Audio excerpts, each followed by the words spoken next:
Ce genre de vidéos, je les vois tout le temps. Donc si tu es dans ce cas, il faut absolument que tu arrêtes ça. Donc ce qu'elle va faire, c'est qu'elle va prendre son peigne pour arracher ses plaques, donc les fameuses plaques de la dermatite séborique. Donc la dermatite séborique, c'est une grosse inflammation que tu as avec le champignon, le Malassezia. Sur le coup, tu as l'impression que ça fait du bien.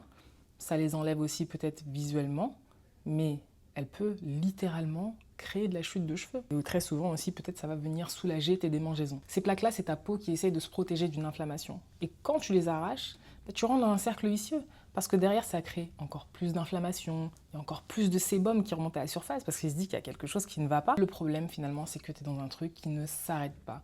Parce que les plaques, elles vont revenir encore 2 fois plus vite et beaucoup plus épaisse. À force de gratter, tu peux arracher le follicule pileux. Le follicule, c'est là où ton cheveu pousse. Et derrière, si la dermatite séborique n'est pas traitée correctement, elle peut causer de la chute, de la casse, etc. Et encore pire, si tu grattes jusqu'au sang, là, crois-moi que là, tu peux avoir une infection.